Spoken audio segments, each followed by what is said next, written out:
Assalamualaikum warahmatullahi wabarakatuh ya teman-teman. Terima kasih sudah mengklik video ini. Semoga apa yang saya sampaikan dari awal sampai akhir di dalam video ini nanti sangat-sangat bermanfaat buat teman-teman semuanya.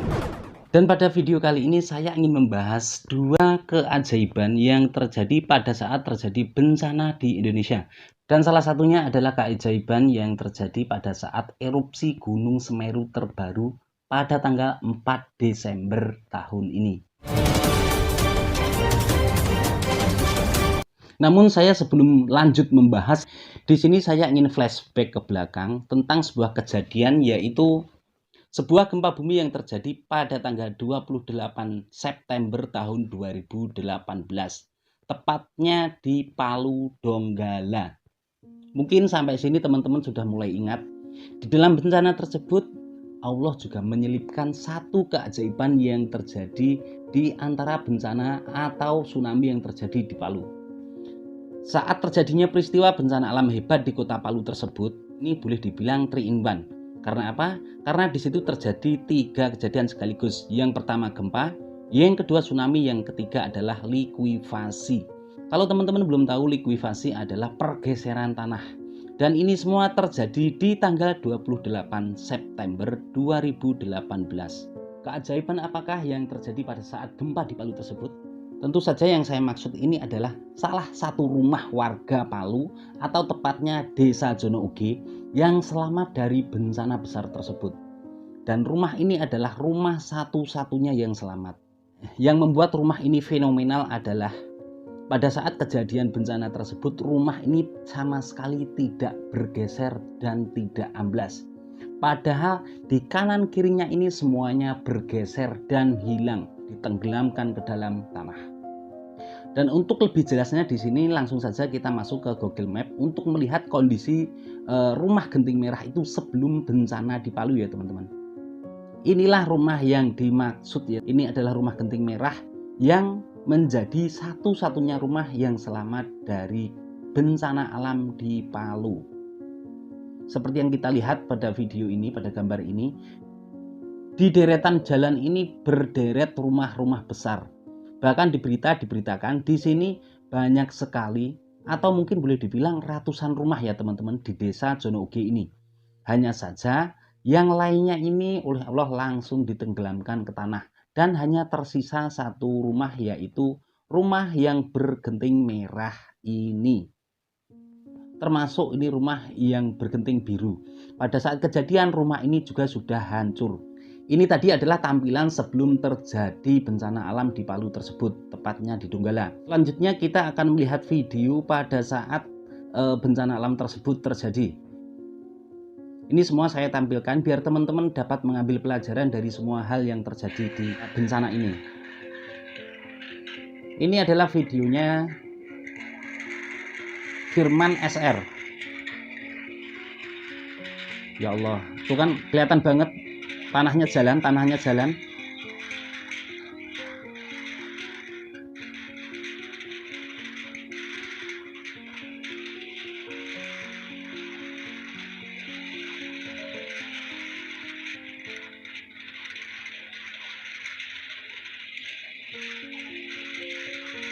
Ya Allah.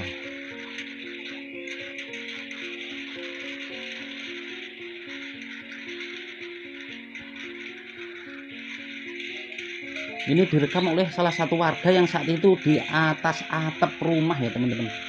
Masya Allah. Ini tsunami campur likuifasi. Dan selanjutnya kita akan melihat video yang menunjukkan rumah genting merah tersebut setelah bencana ini. Nah, seperti yang teman-teman lihat, di sini jelas banget bahwa rumah yang tersisa hanyalah rumah genting merah. Sedangkan rumah-rumah di kanan kirinya, seperti salah satu contoh yaitu rumah yang bergenting biru, ini tadi sudah tidak ada. Semuanya sudah rata oleh tanah. Dan menurut berita yang beredar, pada saat terjadinya likuifasi ini, desa ini pindah sejauh 3 kilo. Semua diratakan oleh tanah, masuk ke dalam lumpur. Dan hanya satu rumah yang tersisa dan sama sekali tidak bergeser maupun bergerak, yaitu rumah genting merah ini tadi. Dan kabarnya rumah genting merah yang fenomenal yang sempat menjadi berita dunia ini ternyata adalah milik keluarga Ibu Retno S. Lalu siapakah Ibu Retno ini? Di sini saya tertarik dengan salah satu komentar pada video tentang kejadian tersebut ya teman-teman. Itu rumah guru ngaji saya. Orangnya sangat baik, selalu bersedekah baik ke semua orang. Bahkan sama hewan tidak kurang-kurangnya bersedekah. Tuhan menunjukkan bahwa orang-orang baik akan selalu dalam lindungannya. Ini adalah kesaksian murid dari Ibu Retno. Bu Retno ini ternyata adalah guru ngajinya dia. Dan di sini kita langsung ke keajaiban yang terjadi pada saat erupsi Gunung Semeru beberapa hari yang lalu. Sedikit kronologi kejadian. Pada saat erupsi Gunung Semeru pada tanggal 4 Desember yang lalu, saat itu Pak Wagiman ini sedang memanjat pohon kelapa untuk mengambil kelapa. Seperti biasanya, setelah mengambil kelapa, kelapanya ini dimasak oleh istrinya untuk dibuat menjadi gula merah. Di saat Pak Wagiman ini naik ke pohon kelapa tersebut, beliau melihat ke arah Gunung Semeru. Ternyata di situ sudah terjadi atau sudah turun yang namanya awan hitam. Sampai akhirnya Pak Wagiman ini buru-buru turun dari pohon kelapa tersebut, lari pulang ke rumah dan memberitakan kepada keluarganya, meminta agar semuanya ini segera naik ke mobil dan untuk lari menyelamatkan diri. Pada saat meninggalkan rumah, Pak Wagiman ini mengikutinya dari belakang. Mungkin Pak Wagiman ini naik motor, sedangkan yang lain berikut tetangganya ini naik ke mobil. Saat perjalanan meninggalkan rumahnya ini, Pak Wagiman hanya bisa berpasrah. Untuk masalah rumah, harta, maupun ternak-ternak yang beliau tinggalkan ini dipasrahkan kepada Allah. Dan sampai akhirnya setelah keadaan kembali kondusif di pengungsian, Pak Wagiman ini mendapatkan berita ternyata rumahnya ini masih utuh.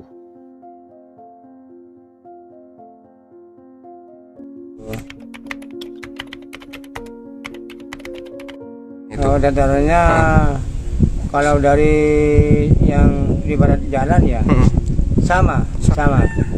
Malah turun punya saya. Paling tebal punya saya. Paling tebal punya saya. Soalnya posisinya di bawah paling turun gitu. Sekarang tambah turun punya saya. Kalau di depan rumah udah kayak gitu tinggi. Ya sama-sama ada di rumah. Sebelumnya saya naik panjat kelapa, bikin gula. Saya naik ke atas, lihat ke barat kok ada apa? Kukus. Awan panas. Naik, saya turun lagi, baru saya lari ke anak saya, ke keluarga saya. Saya suruh anaknya itu diunggahkan ke mobil, tentang cepat-cepat tinggalkan tempat ini. Itu saya. Sesudah itu saya berangkat, anak saya iringi dari belakang sama giring tetangga-tetangga saya itu. Alhamdulillah, bersyukur 8 orang selamat semuanya. Nah, apa itu erupsi itu nggak masuk ke rumah saya. Ya nggak kaget. Yang kaget kepada tetangga saya. Masyarakat ya. Punya tetangga saya kok hancur semuanya. Kandang habis, musola habis. Kalau lihat saya pulang, lihat rumah saya utuh. Utuh.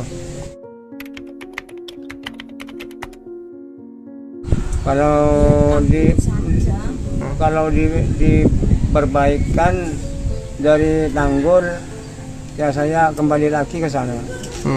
Kembali lagi, saya eman.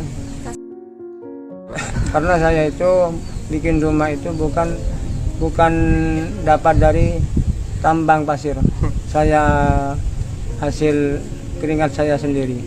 Karena saya itu bikin rumah itu bukan dapat dari tambang pasir. Saya hasil keringat saya sendiri. Gitu. Bukan dari tambang, cari ke lokasi Tambang itu. tambang, Ya? enggak. Itu usaha ya Pak ya? Usaha saya sendiri dari tani, dari ternak. Sehingga bisa dapat rumah itu nih Pak. Ya, Oke, siap. alhamdulillah bersyukur saya cukup. Oke.